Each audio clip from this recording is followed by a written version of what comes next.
በዛሬው ዕለት የምንገኘው በደቡብ ወሎ ዞን ቃሉ ወረዳ ጨለሎቃ ቀበሌ ነው የምንገኘው። በዚህ ቀበሌ የሙዝና የማንጎ ተክል እየተከልን ያለ ነው። ይሄ ፕሮግራም ባለፉት 7 ዓመታት ዘንድሮ 8ኛ ዓመቱ ነው ከተጀመረ በኢትዮጵያ ማለት ነው። ይሄ በአማራ ክልልም በተመሳሳይ መልኩ ላለፉት 7 ዓመታት የተከላ ፕሮግራም ሲካሄድ ነው የቆየ ማለት ነው።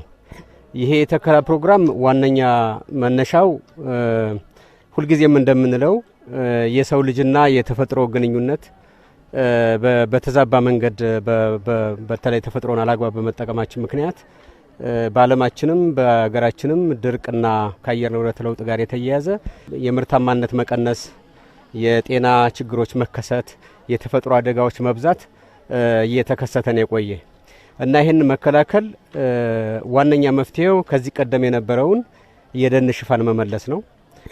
ስለዚህ የደን ሽፋናችን ባለፉት ዓመታት ባደረግነው ጥረት ያው እንደምታውቁት በኢትዮጵያ ደረጃ ሁላችንም በትምህርት ቤት የኢትዮጵያ የደን ሽፋን ተመናምኖ 3% ደርሷል ነበር የሚባለው።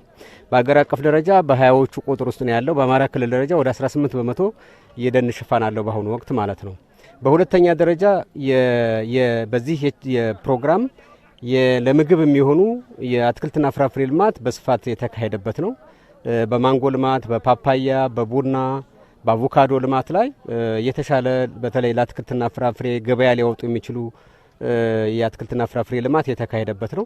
በሌላ መንገድ ደግሞ ቅድም እንዳልኩት ማሳዎችን በደን በመሸፈኑ ምክንያት የአፈር መራቆት፣ የአፈር ለምነት መጨመር፣ የውሃ መገኛ ቦታዎች ከዚህ ቀደም ደርቀ የነበሩ ምንጮች የመልማት ውጤትን አስከትሏል ማለት ነው። እንደዚሁም ደግሞ ከበሽታ ስርጭት ጋር ድርቅን ተከትሎ ወይም ደግሞ ፀሐይን ተከትሎ ሙቀትን ተከትሎ የሚመጡ በሽታዎችን ለመቀነስም የተደረገው ጥረት ሰፊ ነው ማለት ነው። ሰዎች የእርስ በራሳቸውን ግንኙነት ብቻ ሳይሆን ማሳመር ያለባቸው ከተፈጥሮ ጋር ያላቸውን ግንኙነትም ማስተካከል አለባቸው ማለት ነው። ይሄ በአጋጣሚ ባለፉት ዘመናት ለረጅም ጊዜ ይሄ የተዛባ ግንኙነት ያስከተለው ችግር አለ ማለት ነው። ይህን ችግር ለመፍታት ዛሬ መትከል አለብን ማለት ነው። ተስፋ እንትከን ማለት ዛሬ የምንሰራው ስራ ለመጪው ትውልድ የበለጠ ጠቀሜታ ይሰጣል፣ ለነገ ተስፋችን የሚሆን ነገር እንስራ የሚል ነው። ስለዚህ ምንድነው ትናንት ተስፋ ያስቆረጠን ትናንት ተስፋ የሚያሳድሩ ስራዎች ባለመስራታችን ዛሬ ላይ የሰው ልጆች አኗኗር በድርቅ ምክንያት በጤናም በገቢም ረገድ በከፍተኛ ደረጃ ተመናምኖ ቆይቷል ማለት ነው። ይህንን ደግሞ በመትከል ነገ ተስፋ ያለው ትውልድ እንፍጠር የሚል መፈክር ወይም ደግሞ መልእክት የሚያስተላልፍ ስራ ቀርጸን እየሰራን ያለን ማለት ነው። በዚህ አመት በአማራ ክልል ወደ 1.76 ቢሊዮን ችግኝ ነው የምንተክለው። ከዚህ ውስጥ ወደ 25 ቢሊዮን የሚሆነው ቡና ነው። በእርግጥ ቡና በዚህ አመት በክላስተር መጠቀም ቻልን እንጂ ከሌሎች ክልሎች አኳያ ሲታይ ብዙም ነው ማለት እንችላለን። ግን በስፋት ለመስራት የሚያስችለንን ዝግጅት እያደረግን ያለን ማለት ነው። ዛሬ ሐምሌ 27 2018 ዓ.ም 327 ሚሊዮን ችግኝ እንተክላለን። በ69900 ሄክታር ላይ የሚተከል ነው ማለት ነው። በ3552 ተፋሰሶች ላይ ማለት ነው። ለምሳሌ ይሄ አንድ ተፋሰስ ነው። እነዚህ ነገሮች ተደምረው ባለፈው 7 ዓመታት የዚህ አመት የሚቀጥለው አመት እንዲህ እያለ ክልላችን የደን ሽፋን በከፍተኛ ደረጃ ማሻሻል፣ ደን ሽፋን ማሻሻል ብቻ ሳይሆን የቤተሰብ ገቢን ጥሪትን የሚያሳድጉ እንደገና በድምሩ ደግሞ ክልላዊ እድገትን የሚያረጋግጡ የስራዎችን እንሰራለን ማለት ነው። አሁን በዚህ አመት ጀምሮ የአትክልትና ፍራፍሬ ልማት በክልሉ አጠቃላይ ምርት እድገት ላይ ያመጣው አዎንታዊ ሚና ጥሩ ምልክት ያየንበት ነው። ለምሳሌ በግብርና ውስጥ የአጠቃላይ ምርት ይሰላል። ከሰብል ልማት፣ ከእንስሳት፣ ከአትክልትና ፍራፍሬ እና ከሌሎች ዘርፎች ይሰራል። የአትክልትና ፍራፍሬ ልማት ምን ያህል አስተዋጽኦ አደረግን ብለን ማስላት ጀምረናል ማለት ትናንት ወይም ከዚህ በፊት ምንም አይነት ካልኩሌሽን ውስጥ ወይም ሂሳብ ውስጥ የሚገባ አልነበረም። ይሄ ባለፉት ዓመታት በሰራናቸው ስራዎች የመጣ ውጤት ነው ማለት ነው እና ስለዚህ እንደዚህ አይነት ስራዎች እየተሰሩ ያሉበት ሁኔታ አለ ማለት ነው። በዚህ ፕሮግራሙም የሚሳተፈው ከ5.2 ሚሊዮን ህዝብ በላይ ይሳተፋል ማለት ነው። ይሄንን በከፍተኛ ደረጃ አጠናክረን እንቀጥላለን ማለት ነው። ይህ እንግዲህ መትከል ብቻ ሳይሆን መንከባከብ በጣም አስፈላጊ ነው። የምታዩቸው እነዚህ ከፊት ለፊታችን የምናያቸው ሙዝ ባለፈው ዓመት የተከሉ ናቸው። ይሄው ፍሬ እየሰጡ ነው ያለ ማለት ነው። ፍሬ እየጨበጡ ነው ያለ።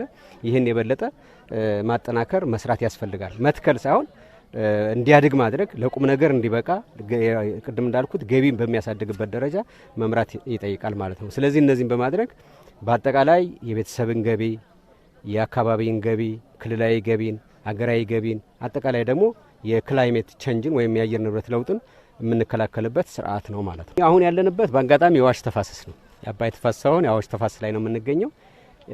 ይሄ እንግዲህ እንደምታውቁት ይሄ አካባቢ በከፍተኛ ደረጃ ከተራቆቱና ከተጋለጡ አካባቢዎች ውስጥ ነው ይሄ አሁን የምንገኝበት ማለት ነው። ነገር ግን ባለፉት አመታት በተሰራው ስራ የአፈር ለምነት ጨምሯል። እያያችሁት ነው። አፈሩ ማዶም ላይ በምትመለከቱበት ጊዜ የሰብል የማብቀል እድሉ ወይም ተስፋው በከፍተኛ ደረጃ ተሻሽሏል ማለት ነው። ደቡብ ወሎ ከባለፉት ዘመናት የደን ሽፋኑ በከፍተኛ ደረጃ ጨምሯል። ደቡብ ወሎ እንደ ዞን ከወሰድን ማለት ነው፣ ወይም በአጠቃላይ ወሎ ማለት እንችላለን። ትንሽ የከፍተኛ የሆነ አክቲቭ የሚባለው የአፈር መራቆት ያለበት ምዕራብ አማራ አካባቢ ነው እንጂ ይሄኛው አካባቢ ከሞላ ጎደል ፓሲቭ ወይም ደግሞ በቁጥጥር መዋል የጀመረ የአፈር ክለት ያለበት አካባቢ ነው ይሄ። ምክንያቱም ባለፉት ጊዜያት ለድርቅ ተጋላጭ የሆነ አካባቢ ከመሆኑ አኳያ መንግስትም ህብረተሰቡም በከፍተኛ ደረጃ የሰራበት ነው። ግን በድምር ውጤቱ ሲታይ በአማራ ክልል ውስጥ የአፈር ለምነትን ለማሻሻል የሚያስችሉ እንደምታዩት እርከን ነው፣ እርከን የተሰራበት ነው። አፈሩን እንዴት እንደያዘው ተመልከቱ። እዚሁ ለምንም ሌላ ማብራሪያ ሳይጠይቅ ይሄ አካባቢ አፈሩ እንዴት እንደያዘው ለምነቱ እንዴት እንደጨመረው ማየት ይቻላል። እንደገናም ደግሞ የውሃ መጠንም እየጨመረ ነው ያለው። እዚህ ፊት ለፊት ላይ የምታዩት የመስኖ ውሃ ምናልባት በቀደሙ ዘመናት ማናየው ሊሆን ይችላል። አሁን ግን የአፈር ለምነትን የሚጨምር ስራ በመሰራቱ የውሃ መጠንም እየጨመረ ነው ማለት ነው። የአፈር ለምነቱ መጨመር ብቻ ሳይሆን ለአትክልትና ፍራፍሬ ልማትም እንደዚሁ መትከል የቻልንበትም አፈሩ ስለተመቸ ነው፣ ወይም ደግሞ ከዚህ ቀደም በሰራነው የተፈጥሮ ሀብት ልማት ስራ የአፈር ለምነት ስለጨመረ ነው ማለት ነው። ስለዚህ ይሄ በክልል ደረጃ በስፋት እየተሰራ ነው። በበጋ ወቅት በሚሊዮኖች የሚቆጠሩ ሰዎች ናቸው ወጥተው የአፈር ስትራክቸር የሚሰሩ ማለት ነው። የተፈጥሮ ሀብት እንክብካቤ ስራ እርከን ሊሆን ይችላል፣ ትሬንች ሊሆን ይችላል። እነዚህ ወጥተው ይሰራሉ።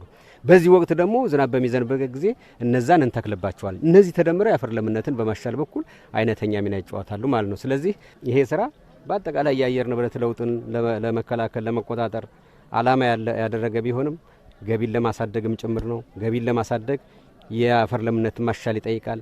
የውሃ ማመንጨት አቅምን ይጠይቃል። እነዚህ ነገሮች ተደምረው ነው የቤተሰብን ገቢ የሀገርን ገቢ ሊያሳድጉ የሚችሉት።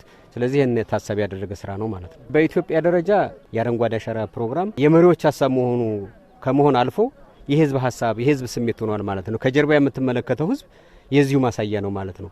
ይሄ ብቻ ሳይሆን አሁን እንደሄነ በዘመቻ ብቻ ሳይሆን በማሳው በጓሮ ይተክላል ህብረተሰቡ። ምክንያቱም በችግሩ ላይ መግባባት ችሏል። ድርቅ ለረሃብ እያጋለጠን ያለ።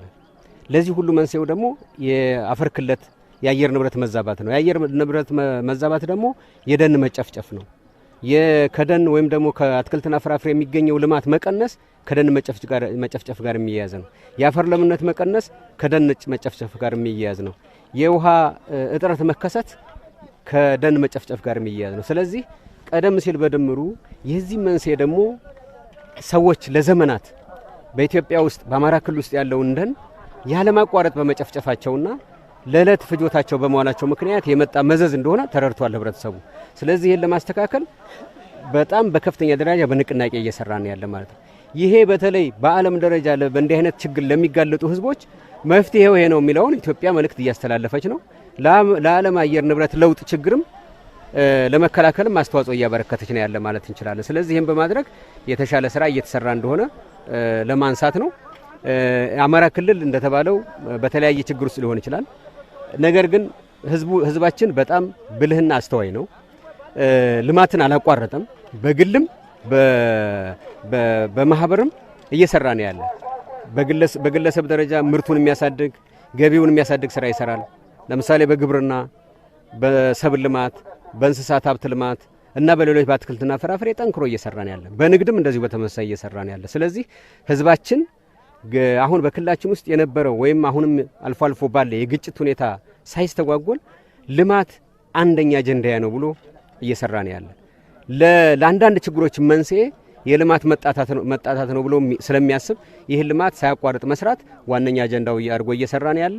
በዚህ በኩል በእውነት ለመነጋገር ህዝባችንን በከፍተኛ ደረጃ ነው የምናመሰግነው። በየደረጃ ያለ አመራራችንም ባሉት ችግሮች ሳይታሰር ሳይስተጓጎል ህዝባችንንና የሚመራው መንግስት ሰራተኛ ባለሙያ በማስተባበር የተለያዩ ልማት ስራዎችን በከተማም በገጠርም እየሰራ ነው ያለ። ይሄን ደግሞ የበለጠ አጠናክረን በመቀጠል ከጸጥታ ችግርም የምንወጣበት ልማታችንም በጸጥታ ችግር ምክንያት ሳይስተጓጎል የምንቀጥልበት ሁኔታ ዘይዶ እየሰራ ነው ያለ።